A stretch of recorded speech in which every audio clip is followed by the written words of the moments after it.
dando prosseguimento, quem estiver lá fora vai voltando aos poucos. Para quem não me conhece, eu acho que a maioria não me conhece, eu sou Verônica Lima, eu sou coordenadora de comunicação da AJOR, e desde esse lugar eu fico muito, muito feliz, estou muito feliz de estar nesse último dia aqui, e de ver que o nosso trabalho, a nossa construção conjunta com, com a Momentum, com o IFPIN e, enfim, todos os parceiros, eh, culminou nesse dia tão maravilhoso, com um tema tão importante. Eu também sou doutora em comunicação pela Universidade Federal Fluminense, a UF, e mestre em comunicação midiática pela Universidade Estadual de São Paulo, a Unesp. E desde esse lugar, como pesquisadora, me sinto muito honrada de mediar essa mesa, é, que aí, particularmente como pesquisadora, para mim é fundamental para os debates que a gente vem tratando desde o primeiro dia. Então, esse painel tem como título Informação é Poder, a necessidade de mais pesquisas. Eu vou fazer um esquema de apresentar vocês e depois vocês falam, porque eu acho importante também, logo próximo da fala de vocês, relembrar essa trajetória e por que vocês estão falando aqui nessa mesa. E então a gente segue assim. Então, eu vou apresentar a nossa primeira painelista, que é a Lucia Camacho, que é advogada colombiana, especialista em políticas públicas e mestre em direitos humanos. Ela tem interesse na regulação responsável das tecnologias digitais e seu impacto nos direitos humanos. No passado, ela se concentrou na proteção de dados, na pesquisa de proteção de dados, liberdade de expressão online e no estudo de políticas públicas sobre inteligência artificial e o impacto dos sistemas de identificação biométrica. Por favor, Lucia. Obrigada pela apresentação, Verônica. Eu vou falar espanhol. Am, este panel se titula La información es poder y como investigadora, miembro de una organización, Derechos Digitales, que cumple 20 años este año, que se dedica a investigar para hacer incidencia, para informar políticas públicas basadas en la evidencia. No podía pensar más que en otra cosa que en la necesidad del acceso a más y mejores datos. Y creo que el panel anterior sentó una muy buena base para la discusión, ¿verdad? Porque necesitamos un mejor acceso a datos para la generación de investigaciones que permitan generar nuestra comprensión y conocimiento sobre el impacto sociopolítico y sociotécnico de las plataformas. Y en la discusión sobre el acceso a datos, hay que advertir de entrada una clara complejidad que seguramente no es novedosa para muchos de quienes estamos aquí. Y es esta suerte de paradoja en la que nos encontramos, en donde enfrentamos un escenario donde la cantidad y velocidad con la que se producen datos en el ecosistema digital es abrumadora, y al tiempo estamos enfrentando algo que se ha denominado el desierto de datos, es decir, donde el acceso a los datos es cada vez más restringido y limitado. El problema del desierto de datos se experimenta de manera muy diversa, pero desde donde yo hablo, desde la sociedad civil, hay varios factores que intensifican esta problemática y hay que empezar advirtiendo particularmente que la sociedad civil latinoamericana enfrenta, entre otras, situaciones que ya han sido advertidas en estos días pasados. Por ejemplo, la ausencia de regulaciones regionales que aborden de manera mucho más completa el acceso a los datos o el abordaje de los datos más allá de la perspectiva de el control sobre la información o de la protección de datos en sí misma. el reto de la aplicación extraterritorial de la ley en nuestros países y desde luego el escenario geopolítico donde las Big Tech no solo van a resistir la regulación europea, sino que amenazan a nuestros jueces y sus cortes secretas para retar sus decisiones, ¿no? Y desacatarlas. Y en este escenario de desierto de datos, sabemos que comúnmente hay varios o se conjugan varios factores. Yo quisiera mencionar al menos 4. La alta concentración en la producción de los datos en muy pocos actores muy poderosos. Desde luego, la complejidad del escenario de datos disponibles donde la variedad, la forma, la cantidad y la desagregación dependen en buena medida de la plataforma y que esté dispuesta a ofrecer. Desde luego, un tercer factor aquí es el de la privatización del acceso. Que no es un asunto menor en este escenario económico adverso que tenemos que enfrentar y donde acceder a los datos tiene para muchas de nuestras organizaciones un costo que en ocasiones es privativo. Y un último factor que quizá haya que prestar atención porque se ha mencionado en estos días, particularmente respecto a los actores del periodismo, y es el de los problemas de la confianza, que son de doble naturaleza. La confianza relacional con las Big Tech, es decir, confiamos en este actor y los datos que nos permita acceder. Luego, la confianza en razón al producto que puede ofrecer. Y esto particularmente por lo que hemos aprendido a través de los distintos whistleblowers que nos han permitido conocer a través de sus revelaciones que las plataformas y las compañías que las manejan, desde luego, tienen la capacidad de manipular los datos que dan cuenta sobre su impacto social. Por otro lado, hay factores que solemos obviar en esta conversación y que quisiera que tuviésemos presente, que tiene que ver con esto que mencionaba el factor económico o la imposibilidad o indisponibilidad económica de muchas de nuestras organizaciones para retener el talento humano capaz de generar conocimiento a través del acceso a estos datos. Luego también la amenaza que representa esta escasez de recursos para desarrollar no solo recursos humanos, tecnológicos, metodológicos que podamos compartir y consistentemente usar en este ecosistema, y un factor que ha sido omitido quizá en nuestra discusión y es el de el debilitamiento progresivo del espacio cívico al que nos enfrentamos, en donde no solo se antagoniza el trabajo de la sociedad civil y se amenaza nuestra existencia, por ejemplo, a través de leyes que buscan cancelar la personería jurídica de nuestras organizaciones, y en la discusión del acceso a datos es relevante porque el acceso a datos se piensa en relación con instituciones. Si nos quitan la personería jurídica, se acaba la institución y solo somos personas agrupadas persiguiendo un mismo fin, pero sin este revestimiento, esta protección institucional. Ahora, es cierto que el panorama del acceso a datos es complejo cuando lo pensamos, este acceso en relación con actores, digamos, del sector privado, las Big Tech, y no para hacer el panorama más oscuro, pero en todo caso para reconocer que el acceso a datos en relación con los actores estatales, digamos, no es más favorable. Ayer se mencionaba por uno de los participantes en el panel de Latinoamérica, el director de la FLIP, Jonathan Bock, el caso de Colombia y la sentencia reciente que la Corte Constitucional colombiana emitió sobre el acceso al código fuente, un litigio en donde al actor de este caso se le permitió 5 años más tarde a su pedido el acceso al código fuente, entre otras cosas, de una aplicación que fue esencial para el gobierno colombiano en la gestión de la pandemia.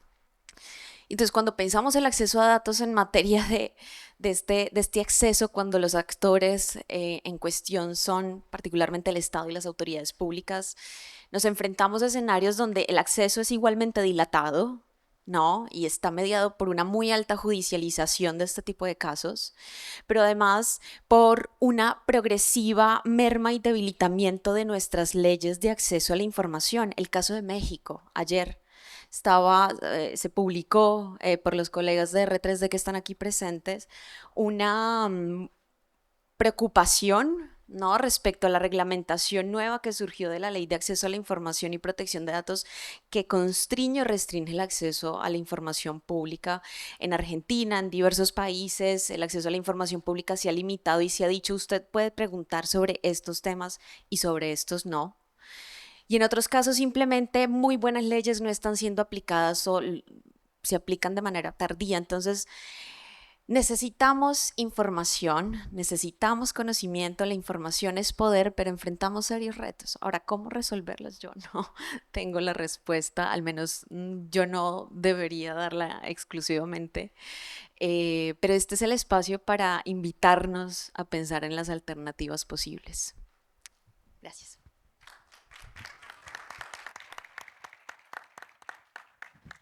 Muito obrigada, Lucia. No fim, a nossa organização aqui ficou em ordem mesmo de falas, mas foi aleatório, tá, gente? Passamos agora para Paula, que eu não gosto de falar que alguma pessoa dispensa apresentações, porque é sempre bom a gente exaltar, né, a, a trajetória de cada um e cada uma. Então, a Paula é fundadora e CEO da Momentum, também é cofundadora e editora da revista Gama, foi cofundadora e diretora do Nexo Jornal por 8 anos, tem doutorado em Antropologia Social pela Universidade de São Paulo, onde também completou os estudos de mestrado e graduação em Ciências Sociais. Ela é uma Sulzberg Fellow da Universidade de Colômbia, ocupou cargos de liderança em organizações internacionais e foi consultora para o Banco Mundial e Banco Interamericano de Desenvolvimento. Por favor, Paula. Bom dia de novo e obrigada por estarem com a gente até hoje, até esse momento. A gente, quando pensou nesse painel final da conferência, a ideia era que a gente não apenas enfatizar a importância da pesquisa, mas também apontar caminhos, possíveis pesquisas. Acho que a gente está, né, num grupo relevante de pessoas aqui, caminhos, temas e possíveis colaborações. Então, eu vou aproveitar esse momento para contar um pouco do que a gente tem feito na Momentum e do que a gente deseja fazer. Então, apresentava a Momentum rapidinho para vocês. A Momentum é uma iniciativa nova, ela é um think tank dedicado a explorar a intersecção entre jornalismo e tecnologia. Ela é uma iniciativa global baseada no Brasil, com foco no Sul Global, sobretudo nas perspectivas de cooperação entre o Sul Global. A gente trabalha produzindo pesquisa, mobilização, promovendo diálogo e pensando em análise de cenário. Tudo isso com o objetivo de contribuir para a construção ou para o fortalecimento de um ecossistema de mídia que seja plural, independente, sustentável, algo que todos nós sabemos que é fundamental para a democracia. Eu queria falar um pouco de pesquisa sobre o que a gente fez, o que a gente já fez, o que estamos fazendo e o que a gente quer fazer. Como se disse em português, vou aproveitar esse momento também para vender o nosso peixe. O que a gente fez? Essa foi a primeira pesquisa que a gente fez, uma pesquisa sobre o impacto da inteligência artificial para publishers brasileiros, focando sobretudo no aspecto do impacto para o negócio. Essa pesquisa está traduzida, além do português, ela está publicada em espanhol e em inglês. A gente tem publicado todo o nosso material nessas 3 línguas, justamente para que o que é produzido aqui possa fazer parte de uma conversa global e possa inspirar ou abrir conversas com outros países e outros mercados. A gente entrevistou 15 atores entre veículos de comunicação nativos digitais, legacy e também associações, a JOR e a NJ foram entrevistadas. Tem vários resultados, eu queria chamar a atenção para alguns dos resultados. Eu acho que, primeiro, o próprio processo da pesquisa foi muito relevante, porque vários veículos pediram para não participar da pesquisa, porque não tinham nada para falar. E eu acho que isso já é um diagnóstico importante. A gente né, o pedido da pesquisa a gente gostaria de falar sobre como a inteligência artificial está impactando a organização de vocês. E vários veículos falaram, a gente não tem uma reflexão sobre isso. E eu acho que isso por si só já é um resultado, o quão distante esse tema ainda está de várias organizações. Eu não estou falando de organizações exclusivamente pequenas ou não, estou falando de organizações estabelecidas que ainda não tinham uma reflexão madura sobre o impacto da inteligência artificial. Acho que, né, a inteligência artificial é percebida tanto do ponto de vista dos riscos quanto das oportunidades. Acho que também existe uma pressão muito grande para que ela seja declarada como uma grande oportunidade, ainda que as pessoas tenham muitos receios em relação aos riscos e se sintam com pouca agência, um pouco controle sobre as consequências da inteligência artificial.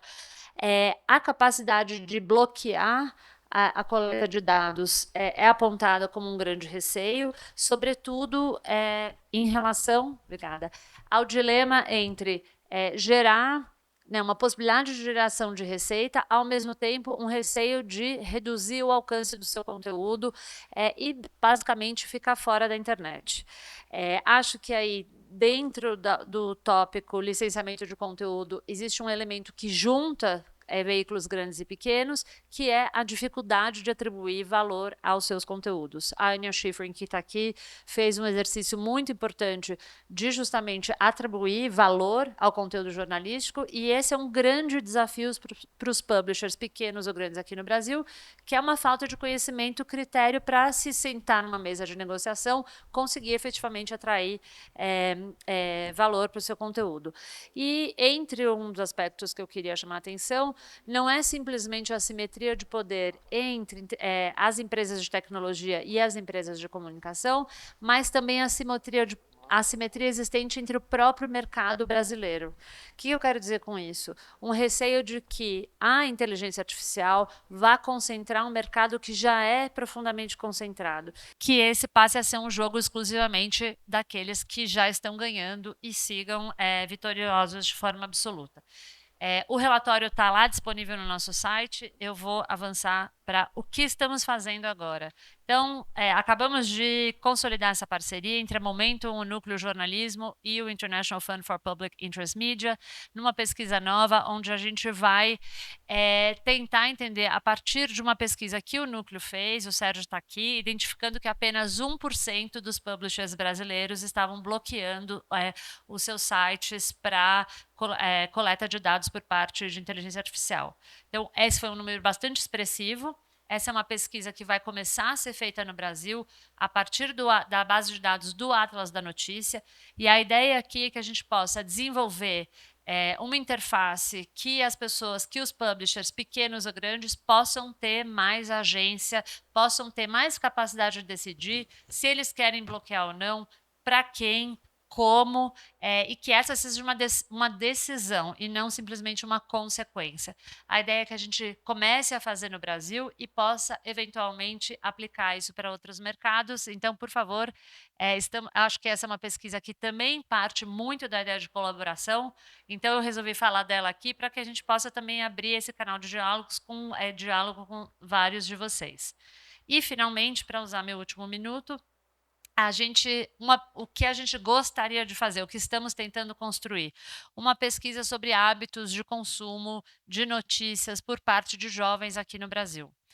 Acho que esse é um grande desafio que está colocado para os veículos de comunicação e que vem tentando resolver. A gente tem os dados de que os jovens estão consumindo menos notícias, de que eles têm outros padrões de consumo de notícia, de que as redes sociais são muito importantes, mas nos falta uma série de informações sobre como a tecnologia pode impactar isso e de maneira eventualmente positiva, quais são as consequências. Então, essa ideia, eu tirei essas conclusões de um relatório da Reuters para dizer que justamente precisamos aprofundar esse conhecimento. Existe uma pesquisa hoje sendo feita pela economista Julia Cagé, na França. A gente, no Saving Journalism, a conferência que a Anne organizou, né, o ano passado, essa pesquisa apareceu como uma referência, e a gente vem trabalhando com o economista brasileiro Cláudio Ferraz com a ideia de desenvolver essa pesquisa para todo o território brasileiro, em parceria com uma organização que trabalha com estudantes de ensino médio em 7 estados do Brasil. Por que que eu acho isso que para terminar, por que que eu acho que essa pesquisa é extremamente relevante? Acho que do ponto de vista da sustentabilidade dos veículos, ela é fundamental. Entender como essa parcela da população consome notícias hoje e pode vir a consumir, eu acho que é chave para a sustentabilidade dos veículos. Acho que também do ponto de vista político, esse é um tema chave. A Luminate lançou há 3 ou 4 anos um relatório que mostrava que o universo gamer é um espaço onde os jovens, sobretudo do sexo masculino, buscam informação e se formam politicamente.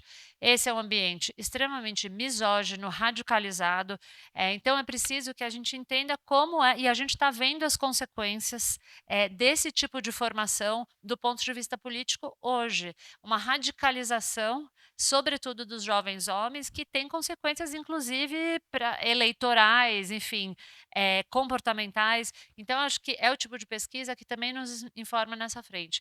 E, finalmente, do ponto de vista do produto. Eu acho que, né, a Luciana vai falar sobre isso mais, mas nós, como indústria de mídia, enfim, eu fico falando nós para todos os chapéus, mas eu acho que a indústria de mídia precisa também pensar em desenvolvimento de produto a partir do conhecimento, né? Eu lembro de um anúncio de um grande jornal brasileiro que era um avô lendo notícias num iPad mostrando para o neto. Não vai ser assim que a gente vai convencer os jovens a lerem jornal. Então, acho que o desenvolvimento de produto precisa usar também esse tipo de informação. Muito obrigada.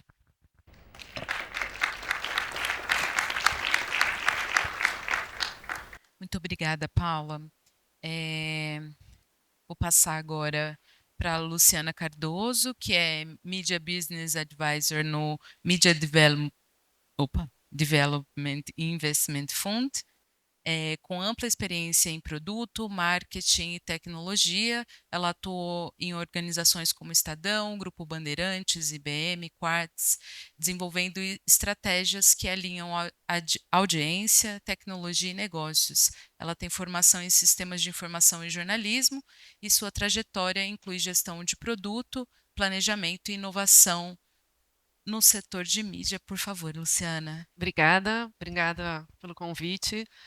Eu vou trazer uma perspectiva um pouco diferente, né? Acho que a conclusão que a Paula trouxe é justamente o meu olhar, né?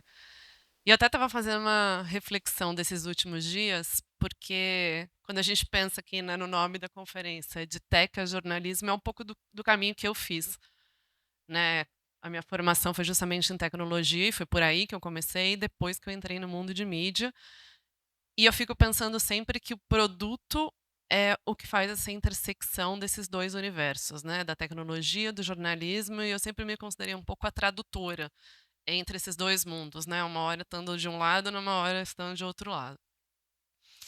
Mas o que que é o produto se a gente não tiver dado, né? A gente tem muita suposição.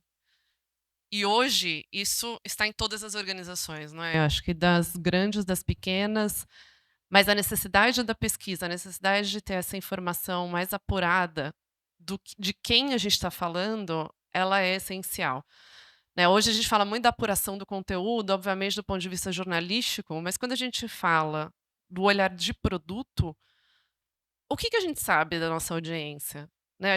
Muitas das conversas estão em cima dos dados analíticos, né? Então a gente fala, tenho não sei quantos mil seguidores, ou tenho não sei quantos mil usuários, page views, minha taxa de abertura da newsletter é de 30%. O que que isso quer dizer no final do dia?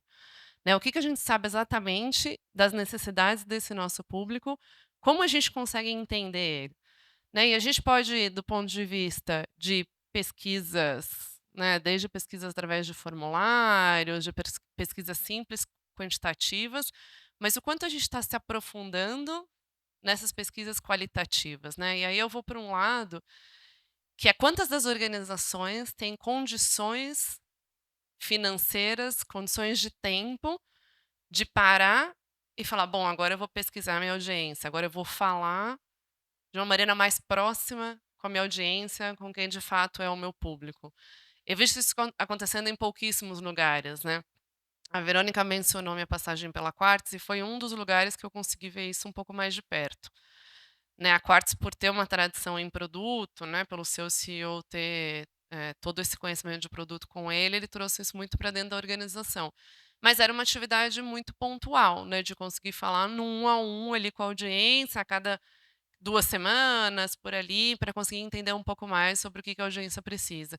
Agora, o que a gente está fazendo desse ponto de vista mais geral entre as organizações? A gente está se unindo para conseguir fazer essas pesquisas, né? O quanto que a gente está educando também a maneira de realizar essas pesquisas, né? Eu acho que eu trago aqui um pouco dessa provocação de como que a gente aproxima tantas organizações, mas também outros setores que podem nos ajudar, né? Acho que quanto das universidades a gente está próximo para também apoiar nessas pesquisas, que hoje é muito pouco quando a gente olha para o dia a dia ali do produto, isso não chega. Mas eu queria trazer também algumas frases que foram ditas aqui nesses últimos dias, que eu acho que conecta muito com uma questão cultural também, né? Porque eu acho que a pesquisa, ela tem um lado cultural, porque a gente, né, como eu mencionei, a gente acha que por ter os dados ali, né, dos analíticos, a gente acha que a gente entende o nosso público. E a gente não quer abrir esse olhar, né, de não entender. E aí eu queria trazer uma frase da Natália, né, a Natália Viana falou no primeiro dia, que a gente precisa investir em entender o nosso público. E é um investimento mesmo, né? Investimento de tempo, investimento de pessoas, investimento financeiro, e eu vejo isso muito pouco. Uma outra fase do Sérgio Spanholo foi: a gente tem que pensar para quem a gente está escrevendo. E muitas vezes a gente está escrevendo para nós mesmos, né? E aí, pelo lado, me incluo aí no lado do jornalismo, que é: a gente está escrevendo ou para ganhar um prêmio, ou a gente está escrevendo para um outro jornalista, ou a gente está escrevendo para uma outra organização jornalística. Mas o quanto a gente está escrevendo para a nossa audiência? Porque a gente não sabe quem é essa nossa audiência, né? Claro que a gente tem alguns casos que sim, que né, essa audiência é estudada, a gente tem mais dados profundos, mas o quanto a gente está indo mais a fundo nela, né? E a Erin trouxe um ponto, né? Um dos pontos que ela trouxe na apresentação era justamente o foco nas relações diretas com a audiência. Esse foco, né, na teoria, ele é muito bom, mas o quanto ele está acontecendo de fato na prática, né? Então, acho que a gente tem uma grande oportunidade de começar a trazer mais essa cultura do entendimento da nossa audiência, do nosso público para dentro. E eu falo isso de diferentes tamanhos de organização, né? Já estive em organizações muito grandes e organizações pequenas, e agora num fundo de investimento eu vejo que essa dor ela é geral, né? São poucas as organizações que vão ter um dinheiro de fato para pagar uma pesquisa do tamanho de uma McKinsey, que foi o que eu já vi acontecer numa das organizações de mídia. Mas é isso que vai resolver? Ou a gente vai precisar também dessa pesquisa ali no campo, que é o que o Google conseguiu fazer? Ano passado, o Google apresentou uma pesquisa, que foi realizada pelo YouTube, na verdade, que era sobre o consumo da televisão nos brasileiros nos lugares mais remotos. Né? Nos lugares, eu acho que o Sérgio vai falar um pouco dos desertos de notícia, que a televisão está lá, né? E eles trouxeram pelo ponto de vista do YouTube, que as pessoas não estão assistindo televisão, elas estão assistindo YouTube na televisão. Né? Então, assim, quem vai ter condição de fazer uma pesquisa como essa para entender a necessidade dos lugares mais remotos e saber o que a gente pode oferecer? Né? Então, acho que essa é um pouco da provocação que eu queria trazer aqui. E eu queria também tirar um pouco dos... A gente fala muito os jovens não querem investir no jornalismo, a gente tem uma dificuldade em fazer com que as pessoas paguem pelo jornalismo, etc. Eu queria fazer a provocação de, antes de pensar que o jornalista, que a gente tem que ser pago, a gente precisa ser lido, a gente precisa ser ouvido, a gente precisa ser assistido. E para isso a gente precisa saber o que essas pessoas estão buscando, né? Então, eu queria trazer justamente esse olhar, de, assim, como é que a gente cria essas bases de dados mais abertas, né? Que a gente consiga fazer esses cruzamentos, que a gente consiga ter um primeiro olhar, né, desses dados gerais, regionais, e depois que a gente consiga aprofundar nos dados mais específicos de cada um dos produtos que a gente precisa construir. E que isso não seja uma atividade pontual.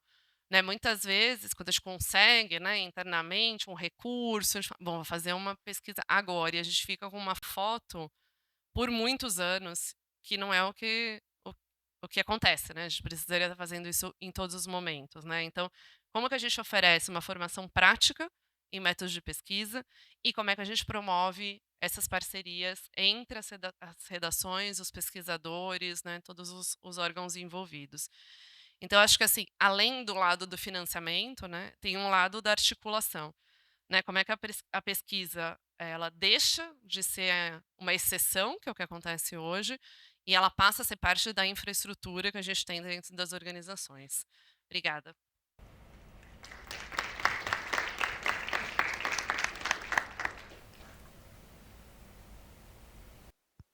Muito obrigada, Luciana. E agora, por último, mas não menos importante, o Sérgio Ludic. Ó. Muito bom.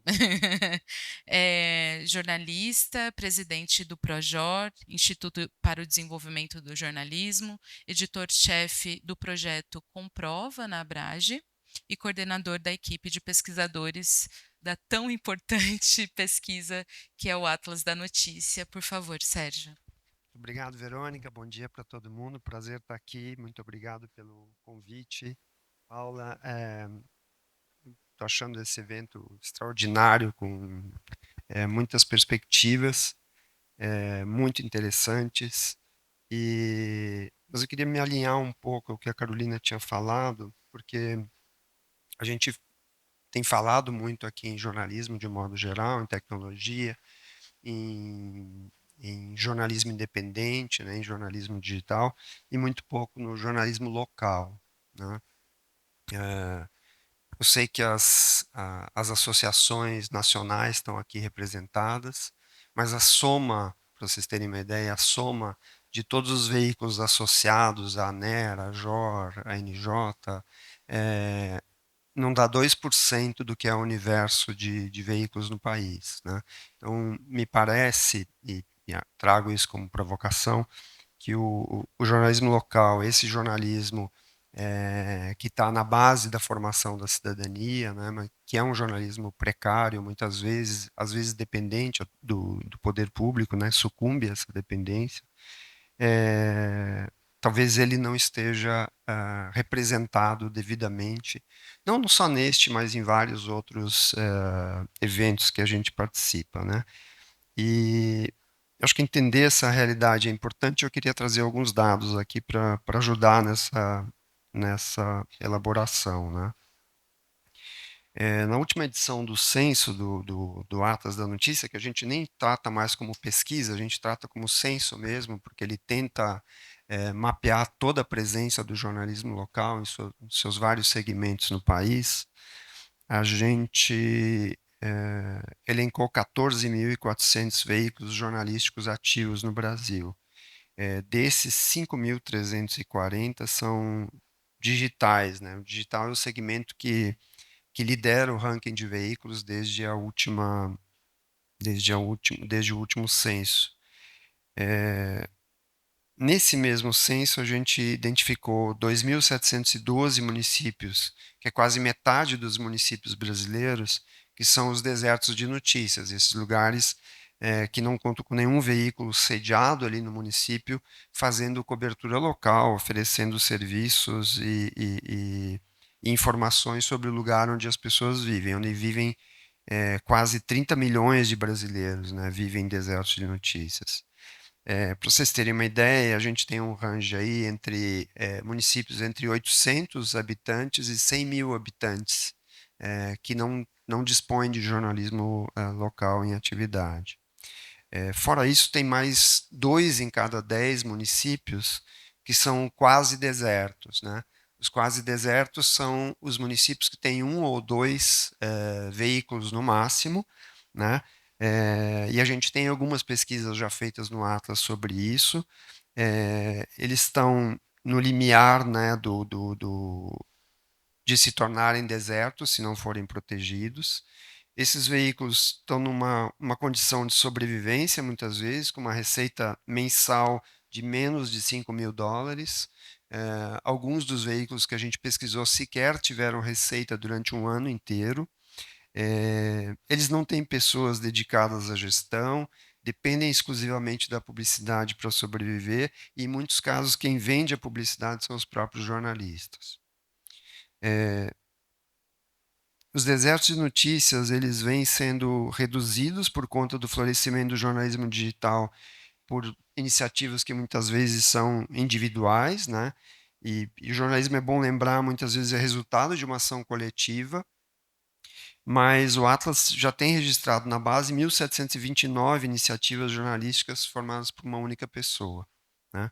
Elas são, via de regra, digitais, uma parte foi formada por jornalistas que muitas vezes foram forçados a deixar seus empregos, seu trabalho, e viram o empreendedorismo como o único caminho para continuar fazendo jornalismo.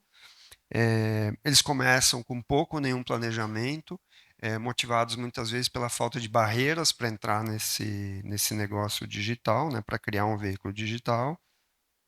E nesse ano o Atlas vai divulgar em junho o 7º levantamento, é o 7º censo que a gente faz, e a gente está mapeando especificamente fechamento de veículos digitais. A gente quer ver a, a sobrevivência, a vitalidade e o quanto desses veículos que a gente incorporou na base ao longo desses anos já fecharam, né, para ter uma visão um pouco melhor. A gente vai verificar a resiliência, né, dessas iniciativas diante de um ambiente que é absolutamente desafiador. O Atlas é uma base aberta para a realização de pesquisas sobre jornalismo no Brasil, né? A Paula acabou de mencionar isso, então as pessoas têm acesso a toda a base de dados para fazer cruzamentos, para fazer pesquisas a partir disso, né? Embora muitas das organizações sejam pequenos negócios jornalísticos, nós entendemos que é possível encontrar padrões para a criação de políticas públicas e de soluções para que esse jornalismo permaneça vivo e, se possível, se torne independente do poder público, né? Poder público que, depois da pandemia, passou a ser um concorrente do jornalismo local, na medida em que os sites das prefeituras passaram a oferecer também informação e serviços aos cidadãos. E aqui um parêntese, né? A gente falou muito aqui em políticas públicas no âmbito federal. A gente não podemos esquecer da responsabilidade de estados e municípios para também criar políticas públicas que possam beneficiar o jornalismo local, né? Eu sempre digo que qualquer prefeito de um deserto de notícias devia se envergonhar dessa condição. Bom, o Atlas conta com mais de 3 centenas de voluntários, ao menos uma universidade por cada uma das 27 unidades da federação no Brasil, e está muito conectado com a academia, né? A gente falou agora há pouco aqui na academia, né? As associações, as organizações jornalísticas, acho que investem muito pouco em alianças com a academia para produzir estudos e pesquisas. Eu sou um sujeito mais velho, eu lembro que a gente sempre se queixava muito que a academia tinha uma base muito nas ciências sociais e acabava estimulando pesquisas que envolvessem muito ciências sociais. Esse quadro mudou, né? No Projora a gente já percebe que tem uma nova geração de acadêmicos e pesquisadores da comunicação com perspectivas bem mais avançadas e dispostos a produzir conhecimento sobre a atividade jornalística no Brasil. Eles já conduziram centenas de estudos sobre desertos de notícias, porque é sempre a ponta do iceberg, mas tem todo o restante da condição de sobrevivência desses veículos, né? Mas eles podem ser acionados também para contribuir com estudos e pesquisas sobre jornalismo em áreas florestadas, não só sobre desertos, né? A maior parte dos estudos que se tem produzido são sobre desertos, mas a gente pode contar com eles seguramente para buscar informação, buscar resultados de pesquisas também em cima do jornalismo que está ativo. Eu sei que estou terminando aqui, mas mais um pouquinho, por favor. E que estudos são esses, né, que a base do Atlas poderia proporcionar? Eu quero trazer alguns exemplos rapidamente aqui para não tomar demais o tempo de vocês. Investigar a fundo a condição econômica do jornalismo local no país para identificar suas necessidades básicas de treinamento, sua capacidade de gestão para formular programas de capacitação dos profissionais e equipes, né? Sabemos que essa é uma demanda importante dos veículos, né? Treinamento, capacitação, muitas vezes até para redação de texto, para vocês terem uma ideia. O brasileiro ele vê na colaboração uma solução para enfrentar a escassez, né? O brasileiro é muito inovador nesse aspecto e acho que os outros países latino-americanos, principalmente, que estão numa condição econômica parecida, não deve ser muito diferente, né? Então saber onde esses meios colaboram, né? Que exemplos a gente pode extrair para compartilhar com quem enfrenta situações semelhantes. Eles são pequenos, mas a gente pode observar padrões que possam se repetir e aí com ajuda a um, ajudar vários dos demais, né? Investigar a condição de resposta dos veículos ao assédio judicial, né? Todos passam por isso. Investigar a dependência das fontes de receita e do poder público local para capacitá-los a explorar novas fontes de receita. Quase todos eles têm na publicidade a sua maior fonte de receita, muitas vezes exclusivamente na publicidade a sua fonte de receita. Investigar o estado da gestão das audiências e os canais de distribuição utilizados para alcançá-los, né? E os efeitos da redução do tráfego vindo das plataformas, muitos deles continuam ainda postando nas redes sociais como forma de obter tráfego e isso já não existe mais, né?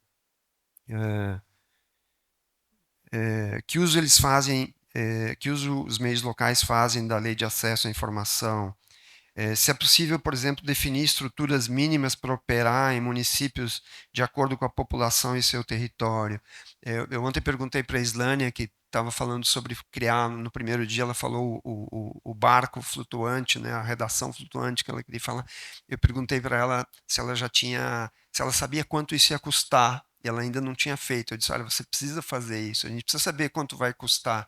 E se a gente pudesse ter uma ideia com pesquisa de quanto custa ter um veículo local ou módulos, né, que possam atender a diferentes populações, talvez a gente pudesse ajudar num planejamento básico, numa entrega de um kit até para esses veículos com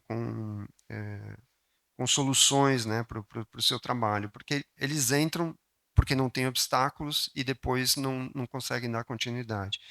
Bom, enfim, né, quais são essas diferentes realidades, né, que padrões a gente pode encontrar nelas para propor ações que deem suporte ao jornalismo, que embasem e orientem políticas públicas e que possam ajudar a definir critérios também para ações privadas de apoio e financiamento ao jornalismo, né? E aí, acho que tentando responder a minha pergunta inicial, eu acho que se a gente não representa formalmente, né, o jornalismo local, em atividade no Brasil, a gente pode representá-lo de alguma forma a partir do conhecimento das suas realidades que a gente pode fazer com pesquisas. Obrigado, gente.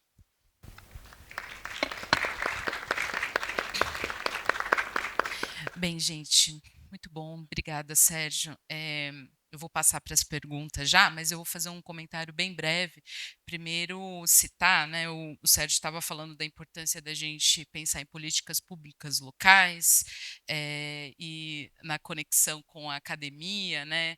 E eu queria citar que a AJOR faz parte mais recentemente da rede de pesquisa aplicada em jornalismo, que está congregando então universidades e atores, tanto iniciativas mesmo de jornalismo, mas também associações como a gente e coalizões, como a Coalizão de Mídias Negras Periféricas, Indígenas e Quilombolas. A gente tem a Thais aqui presente e a gente tem uma boa perspectiva dessa parceria com a rede de pesquisa, justamente para fazer essa aproximação tão necessária. A gente também tem um levantamento de políticas públicas locais, uma pesquisa que a JOR fez, um levantamento de políticas públicas locais para o jornalismo especificamente, também está lá no nosso site, e eu achei muito boa a sinergia dessa mesa, né? Que a gente começou com a Lúcia falando sobre a importância da gente ter acesso a dados e essas assimetrias geográficas globais, geopolíticas, né, globais, que muitas vezes esses dados ficam restritos a determinados pesquisadores de determinadas regiões específicas, né? A gente sabe muito isso. Eu tenho muitos amigos pesquisadores que não conseguem dados que, por exemplo, pesquisadores na Europa ou nos Estados Unidos conseguem, né? E aí a gente fecha com o Sérgio falando desses dados que são produzidos aqui no Brasil e como é importante para nós pesquisadores e pesquisadoras aqui no Brasil. Mas também tivemos a Paula trazendo todos os exemplos dessa importância, dessa reflexão durante a prática, né? É uma questão também muito falada entre os pesquisadores de jornalismo, da importância dessa reflexividade, que muitas vezes a gente não tem tempo de fazer isso, e a Luciana estava falando disso também, né? Dessa importância da intersecção com as universidades, nesse sentido da gente trazer a reflexão como parte da nossa prática, né? Da nossa praxis mesmo, né? E para isso, a gente precisa de investimento em pesquisa e também entender a prática do jornalismo, incluindo a reflexão, a importância de pensar nas audiências, de pensar em como o consumo de notícias está sendo feito, e como isso também está sendo usado, né, pelas inteligências artificiais, pelas tecnologias em geral, como a Paula também falou. Então, achei uma sinergia muito boa nessa mesa. A gente já tem uma pessoa, duas, mais alguém? Então, começamos com essas duas, por favor. Bom dia a todos e todas. Meu nome é Adriana Garcia, eu sou secretária executiva da ABRAGE, Associação Brasileira de Jornalismo Investigativo. E eu queria parabenizar a mesa, acho de extrema relevância a gente pensar não só o quanti, mas o quali. E a partir desse insight que vocês trouxeram, eu faço uma nova provocação para vocês, que se investe muito dinheiro e se investe muito pensamento na questão do jornalismo, mas onde estão os jornalistas? Daqui a pouco, não é que vamos ter um deserto, vamos ter um jardim que secou, porque não tem jornalista em condições de praticar jornalismo. Nesse sentido, o que eu posso trazer do nosso campo é que os jornalistas estão no modo lutar, fugir ou congelar. Então, a minha provocação de que forma vocês pretendem incluir o jornalista no seu território essencial para fazer a praxis, que é o corpo dele, e a consciência dele, e o bem-estar dele, para fazer parte dessa discussão. Obrigada. Obrigada, por favor. Oi. Queria ouvi-las e ouvi-lo, na verdade, a respeito de um tipo de pesquisa que é muito estratégica nos debates regulatórios, em especial. Estou dizendo, em especial, da pesquisa jurídica e da pesquisa econômica. Porque, não é porque eu sou advogado, não, mas é porque é lógico que tem tem todo o debate sobre audiência, sobre o perfil dos veículos e tal, ele entra no debate regulatório também. Só que a gente vê recorrentemente as plataformas trazendo, por exemplo, argumentos econômicos para a mesa, ou trazendo argumentos de que isso aqui vai prejudicar a inovação, porque veja, tal.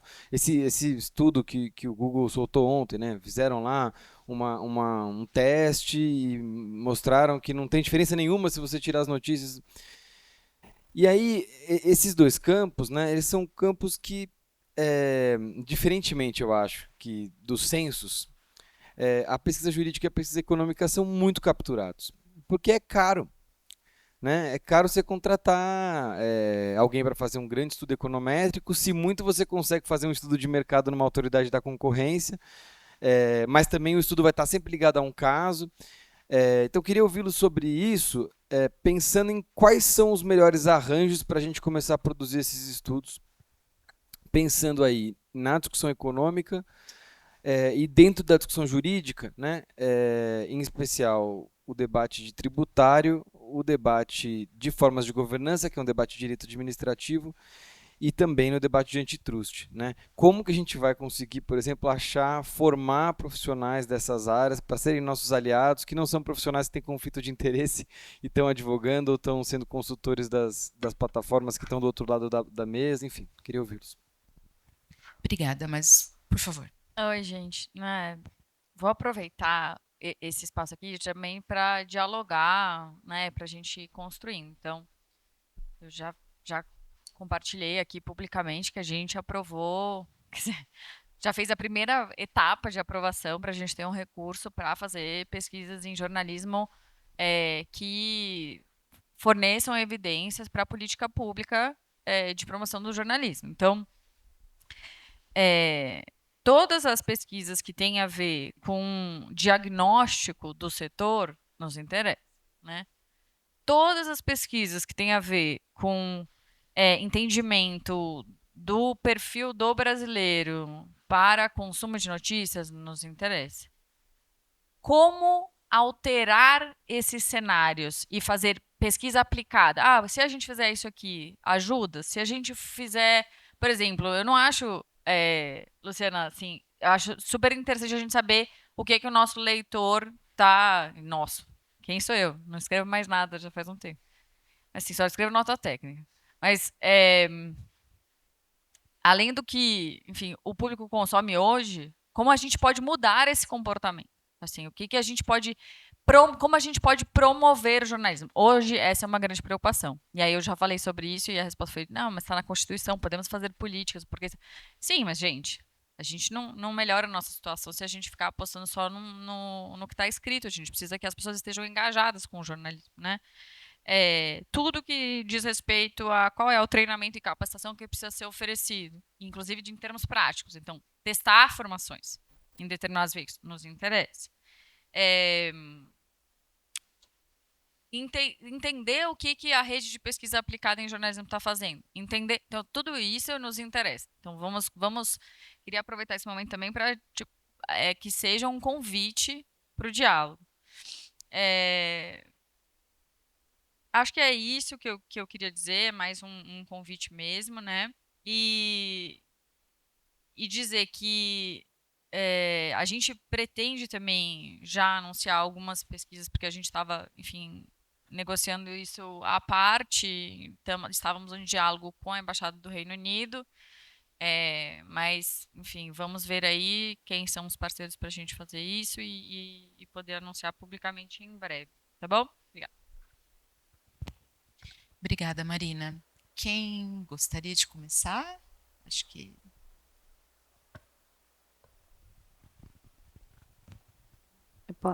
Oi. Eu vou começar aqui. Acho que, Adriana, acho que tem muitas possibilidades, mas eu queria dar alguns exemplos concretos. Acho que a Flip, na Colômbia, o Jonathan citou ontem, ele estava me contando em mais detalhes, eles estão fazendo uma pesquisa ampla, tiveram resposta de 500 veículos e colocaram ali perguntas relativas à saúde mental dos jornalistas. E eu acho que isso tem sido uma prática cada vez maior de entender. Então, assim, desde condições de trabalho, saúde mental e tal. Eu sei que algumas universidades estão começando a medir, sobretudo, número do vestibular, dos processos de application. Fora do Brasil é isso, tem universidades que estão observando essa flutuação de pessoas interessadas em cursar o jornalismo. Seria muito interessante, eu acho, junto às associações e junto às associações que representam jornalistas, a gente entender quais são as informações relevantes para entender esse contexto. Então, a gente está falando assim, salário, expectativa de carreira, e eu acho que aí tem recortes importantes. Por exemplo, eu entendo que no mercado brasileiro, por exemplo, houve um esforço não, acho que graças à movimentação do movimento negro, tem hoje uma percepção maior, uma conscientização maior da falta de diversidade nas redações brasileiras. Então, isso é, de fato, uma conquista. Qual a minha percepção hoje, por exemplo? É que os jornalistas negros, eles são contratados para cargos de entrada. Como esse é um mercado que está muito aquecido, tem muita gente com muita experiência sem emprego, na hora de contratar para um cargo de maior qualificação, as pessoas preferem contratar os jornalistas que têm mais experiência. E o que isso está criando?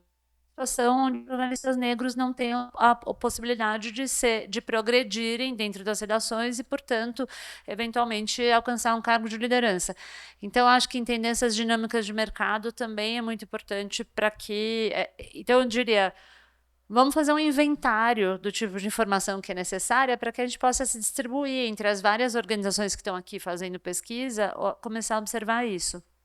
E aí eu queria abordar, né, o que trouxe o Chico. A gente tem, enfim, a gente vem tentando. Então, eu acho que eu separarei em duas coisas. Acho que uma é qual é a disponibilidade de profissionais hoje que estão, de fato, que têm disponibilidade, eu diria, espiritual, mas, sobretudo, financeira, de trabalhar com a gente, quando as Big Techs estão pingando dinheiro em todos os profissionais, criando conflito de interesse. Então, na época que a gente estava discutindo um dos PLs, quem que a gente vai achar para construir, né, para redigir...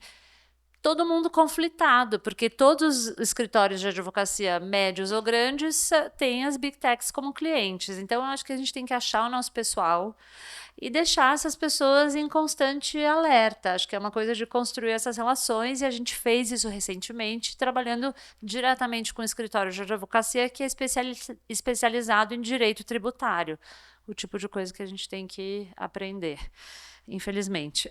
Então, eu acho que a gente tem que achar quem são as nossas pessoas e cultivar essas relações. Mas, dito isso, por exemplo, a gente vem discutindo a possibilidade de fazer um estudo de viabilidade de mercado de mídia no Brasil. Ninguém nem... Assim, o que significa isso? É saber o tamanho do mercado, saber quem tem disposição para pagar, quanto dinheiro, quem que vai fazer isso? Não por acaso essa pesquisa com jovens aqui que a gente quer fazer é com economistas. Então, é uma economista na França e eu estou trabalhando com um economista brasileiro para fazer essa pesquisa aqui. Então, acho que a gente tem que ampliar os nossos repertórios e as nossas parcerias. E, para terminar, aí é uma totalmente exploratório. Eu acho, Chico, que talvez, em vez da gente... Então, assim, o Google vai lá, tira as notícias, faz o experimento, solta um relatório. E a gente não tem como correr atrás disso. Ou, se tiver, vai chegar atrasado. Porque acho que esse é um outro dilema em relação aos tempos da pesquisa, das políticas públicas e de tudo, e da tecnologia. A gente demora um tempão fazendo pesquisa, daí quando vai soltar o resultado, já mudou completamente, a discussão se está bloqueando ou não é mais relevante. Então, eu acho que a gente tem que criar alguns monitoramentos permanentes. Então, a gente já sabe que, por exemplo, a relevância da notícia na busca é objeto de debate. Vamos achar um instrumento que crie esse monitoramento permanente para que a gente possa responder a isso com as informações que a gente tem e não as informações que a gente vai correr atrás. Estou falando isso, eu nem sei assim, o quanto que isso é viável, mas eu acho que a gente deveria começar a experimentar também, usar a tecnologia ao nosso favor para isso, e usar essa sabedoria coletiva de pessoas que têm enfrentado essas questões de forma separada. De repente, a gente cria um grupo de trabalho permanente, um painel de monitoramento permanente, junta os nossos recursos, juntos...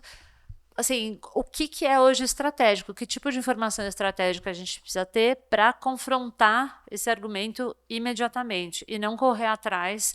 E eu acho que, para terminar de fato, a felicidade de estar numa conferência dessa é que a gente não precisa fazer isso só aqui. Eu acho que a gente pode usar a inteligência que vem sendo desenvolvida nos países que são nossos parceiros. Então, eu diria, acho que vamos aproveitar essa oportunidade para justamente construir esse tipo de ferramenta. Para eu fazer coro aqui o que a Paula falou, tinha até pensado, e acho que não falei, que uma forma também de acompanhar isso, de buscar mais informações, é ter termômetros, né? Ter esses monitoramentos, como a Abrage tem dos ataques aos jornalistas e tal. Acho que esse tipo de coisa a gente acabou não levantando tanto aqui. Mas deixa eu ver se eu lembro de todas as perguntas.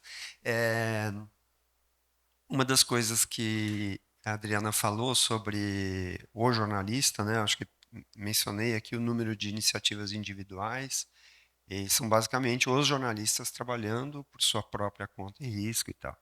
A gente fez no Atlas algumas pesquisas em conjunto, Projori e Abrage, que investigaram um pouco as demandas de capacitação de treinamento para esses jornalistas e geramos, né, Adriana, vários cursos, vários treinamentos baseados nisso, né, utilizando esse dado, essa demanda, tentando atender essa demanda para resolver.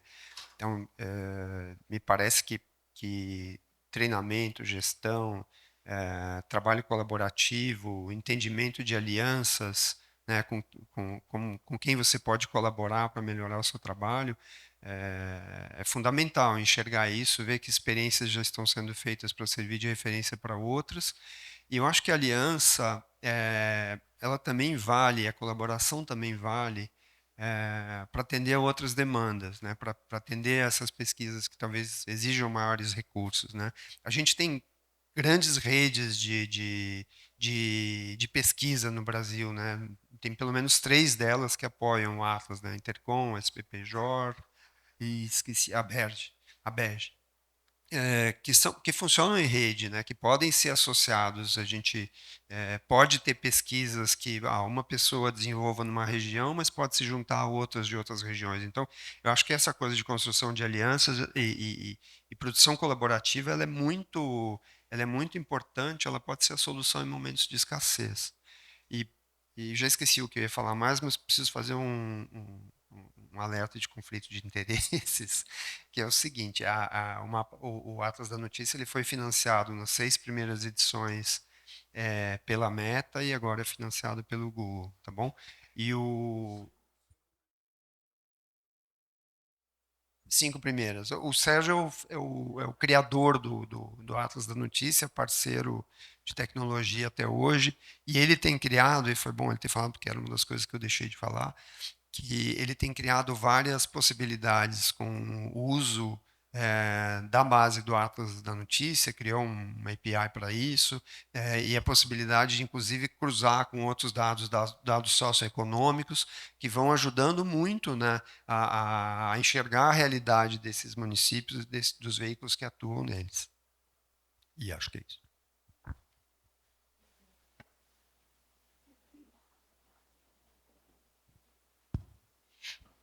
Como a gente está já com 5 minutinhos, aí eu vou sugerir que a Lucia faça seus comentários. Temos mais perguntas? Então vamos fazer mais uma rodada e aí a gente começa pela Lucia e Luciana para a gente já ir encaminhando para o final. Por favor. Hi, my name is Ompa and I'm the Program and Research Manager at Gibbs. So I wanted to ask Paula a question centered around the asymmetry of power and the dependence on tech. So I think the answers would require a longer seminal text, but I guess it's fitted for the panel since it's on the need for more research. How does the reliance on big tech for digital communication, information sharing, as well as advocacy exacerbate the existing power imbalances for vulnerable and marginalized groups? And then the second one, piggybacking on that one, would be what strategies have been implemented within the context of Brazil to enhance as well as support digital autonomy, improving access to meaningful information for vulnerable and marginalized groups, as well as increasing their participation within the digital economy and the information ecosystem at large. Thank you. Thay, aqui, por favor. Quem mais? Por favor, pode começar. Yes. Hi. Sorry. Hi, my name is Kate Skinner, and I'm from the Association of Independent Publishers in South Africa. And I was really excited, Sergio, about the work that you were talking about, the research that you're doing. And just thinking about how incredibly difficult it is to do this research, and it just is so similar in terms of what you're talking about. The fact that, for instance, our publishers are tiny publishers. They're all over the country. I mean, when you were talking about the fact that they can literally be individuals, I mean, lots of our publishers are literally just an individual. And also just interestingly, a lot of them are journalists that have been retrenched. As the mainstream shrinks and as loads of journalists are constantly being retrenched, those journalists have now decided, well, what are we going to do? And we still want to do journalism, and so they're out there and they're in these different areas, and they're doing their journalism, and they also have like other businesses and things on the side because it's so difficult to make money. And I think that it's really interesting, to track that. And just very briefly to say that there is a journalism report that comes out every year, which is tracking the state of the media, but they don't really cover local journalism. I mean, once in a blue moon, they'll get a particular researcher to kind of look at what's happening in local journalism, but there's no consistent year after year tracking what is happening. So it's basically just to say that it would be wonderful to be able to have some kind of way of cooperating with you to look at the methodologies, the funding, the way that you go about doing this, because I think it's critical as local journalism becomes more and more important to be able to do that research. So I don't know if you want to comment on that, but a kind of, I'm thinking, there's some kind of partnership and learning in terms of the work that you've done would be amazing. Thank you. Obrigada, por favor, Thay. Oi, gente. Tentarei ser muito, muito, muito breve. Mas eu queria trazer, na verdade, uma perspectiva um pouco inversa com relação ao painel, porque a gente está falando sobre a necessidade de mais pesquisa a partir de universidades ou think tanks ou organizações que não produzem objetivamente jornalismo, enquanto a gente tem organizações no Brasil que produzem jornalismo e inteligência. Você pode até questionar se trata de pesquisa ou não. Estava aqui falando com a Carol, porque ela foi diretora executiva das Minas durante muito tempo, que manteve o Monitora, o Aos Fatos manteve o Radar Aos Fatos durante muito tempo, o Núcleo também teve suas atividades afetadas por conta do apagão das APIs das Big Techs, enfim. E era inteligência sendo produzida, e diariamente, eu não diria diariamente, mas semanalmente, certamente, pesquisadores de diversas universidades do país vêm aos Fatos pedir nossas bases de dados para investigar como o fenômeno da desinformação, em algum aspecto específico, afeta as pessoas no Brasil e no restante do mundo. Isso na União Europeia é dinheiro. Isso na União Europeia, você tem linhas de financiamento em nível estatal, que incentiva a venda desses dados, não a venda no sentido venda de dados, que sabemos que não podemos, mas no sentido de venda de inteligência para auxiliar a pesquisa. Então, eu queria, na verdade, pedir algum comentário de vocês a respeito disso, sobre, por exemplo, do Serge Lidj, que tem uma base de dados valiosíssima, e o que faz com ela, e se a gente pode pensar em alguma coisa também a respeito disso, porque, né, ontem o João veio aqui e falou que o governo vai abrir uma linha de crédito para pesquisas nas universidades, mas e quem produz inteligência de maneira independente no jornalismo, inovando e mantendo uma base de dados viva, que é cara, custosa e que é também muito valiosa para as universidades brasileiras e no mundo inteiro. Enfim, é uma indagação, provocação, enfim, que eu queria trazer. Gente, posso pedir só um minutinho aqui a Marina? Sim, Marina, só um minutinho, porque ela estava na frente, aí depois eu passo para você, tá? Por favor. Oi, gente, de novo. Primeiro, agradecer o painel, acho que foi riquíssimo a gente compartilhar algumas angústias, né, que compartilhamos quando fazemos pesquisa no Brasil. Anotei vários insights, assim, especialmente a questão da criatividade metodológica que a gente tem que ter para poder alcançar alguns resultados que buscamos, seja pela dificuldade de acessar dados diretamente, seja pela inviabilidade de como a gente conseguir realmente descobrir meios para isso. E nessa questão da criatividade, assim, a cooperação vem sendo um aspecto extremamente importante. Acho que foi dialogado em diversas falas dessa junção de inteligências de diversas organizações, algumas com um caráter mais técnico, outras com caráter mais social, para que a gente possa fazer esses cruzamentos e dialogar com esses achados que temos. E aí, nesse ponto, eu queria, nessa parte de colaboração também, e nessa tentativa de construção de uma inteligência coletiva em relação a isso, eu não sei, eu posso estar errado, mas eu acho que eu já ouvi a Paula falando alguma coisa sobre essa junção, esse repositório de pesquisas, né? Então, eu queria entender se existe alguma perspectiva de a gente tentar criar um repositório completo e que trata essa sustentabilidade do jornalismo a partir de diversas áreas, seja a partir da sustentabilidade do jornalismo pensando nos jornalistas, na saúde mental deles, entendendo como um aspecto fundante, seja numa questão da relação com o IA, da relação, enfim, com as big techs e nesses diversos assuntos, assim. E aí um outro ponto que eu acho que dialoga também muito com o que Thay trouxe é de entender, e aí também uma pergunta para o painel como um todo, como vocês enxergam também a abertura de muitos veículos para se realizar essa pesquisa?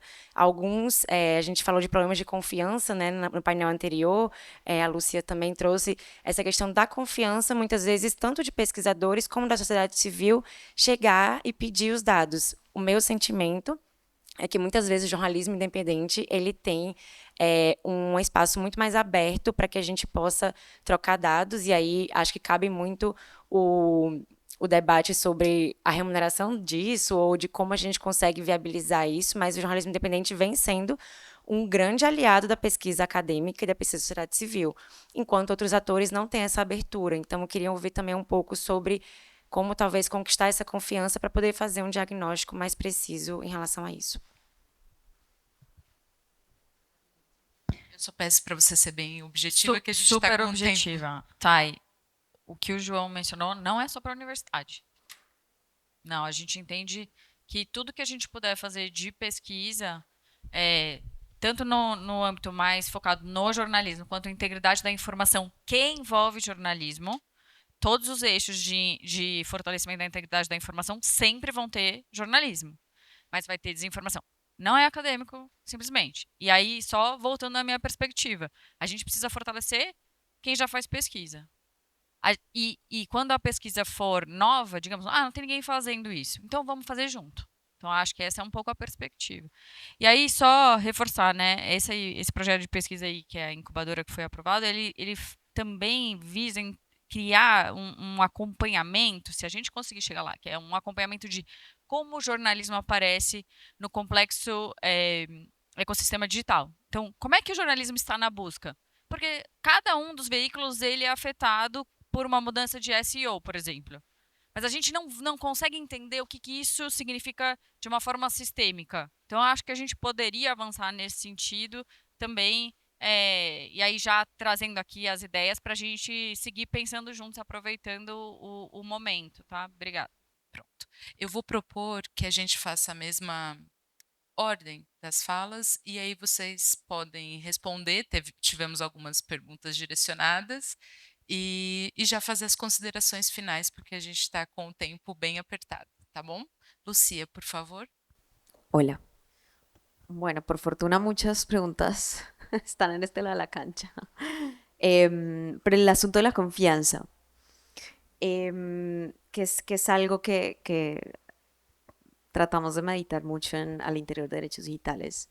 Cómo sentir confianza respecto, por ejemplo, del acceso a datos que nos puedan ofrecer las grandes compañías y también del Estado, ¿no?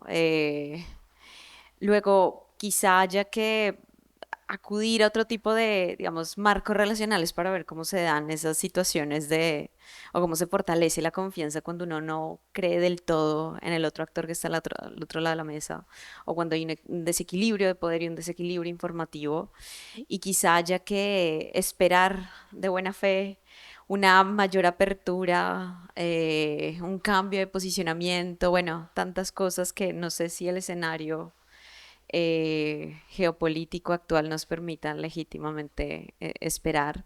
Pero el asunto de la confianza, digamos, es creer en lo que todavía no sabemos si vamos a ver en algún momento. Y sobre el tema de la investigación, muchas intervenciones hacen puntualización sobre la investigación producida por el periodismo, la investigación producida por los centros de investigación, por la academia, la sociedad civil también investiga, también genera evidencia. Luego, que el periodismo nos toque la puerta para hacer fuente, citas, el quote, quizá haya que también pensar cómo podemos transformar, innovar en estas relaciones en donde investigamos y podemos ayudarnos mutuamente y producir datos que nos beneficien, ¿no? Si ustedes tienen información que nos beneficie en nuestro trabajo, pues repensar esta relación entre periodismo y sociedad civil, que no se reduzca simplemente a la elaboración de una nota y que seamos fuente de una nota de prensa.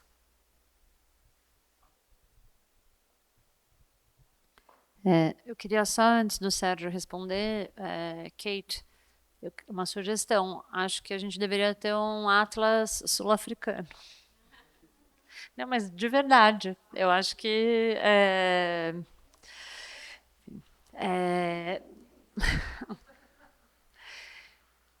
para responder o OMPA, acho que tem muitas frentes, eu quero te dar exemplos bem concretos dessa simetria de poder e dependência estrutural aqui no Brasil. Eu acho que desde, obviamente, a distribuição é uma delas, então hoje, assim, e qual é a simetria de poder? A mudança de algoritmo, a gente nunca tem notícias sobre ela e ela impacta diretamente a audiência dos veículos. Então, esse é um exemplo, mas é um exemplo muito poderoso porque isso já vem sendo falado reiteradamente e não tem nenhuma possibilidade disso mudar. E o que acontece, aí para olhar também para os veículos de comunidades mais vulneráveis, é que nem os veículos tradicionais, chamado legacy media, a resposta que eles recebem das plataformas no Brasil, né?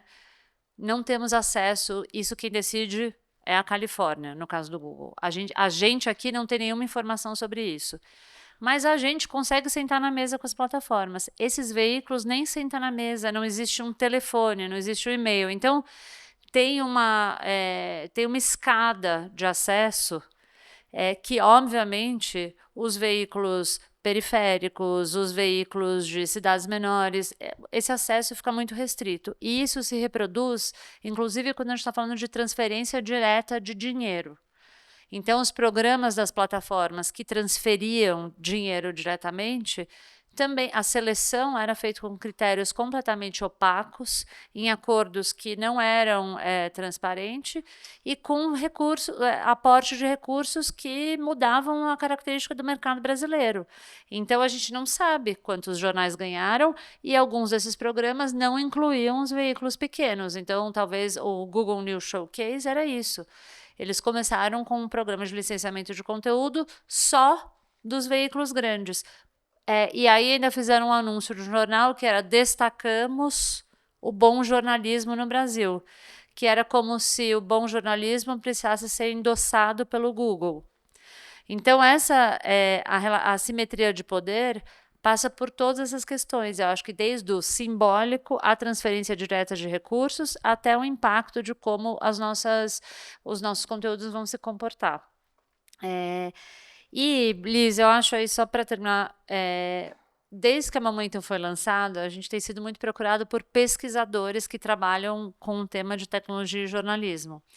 E eu acho que tem várias redes já estabelecidas e Esther e eu, a gente está tentando entender como a gente pode mapear essas pesquisas de modo que elas possam ganhar visibilidade, ainda mais visibilidade, de modo que a gente possa criar essa interlocução. Então, a gente está num processo disso e a ideia talvez é fazer uma reunião de pesquisadores para que a gente possa identificar essas pesquisas que estão sendo desenvolvidas no Brasil.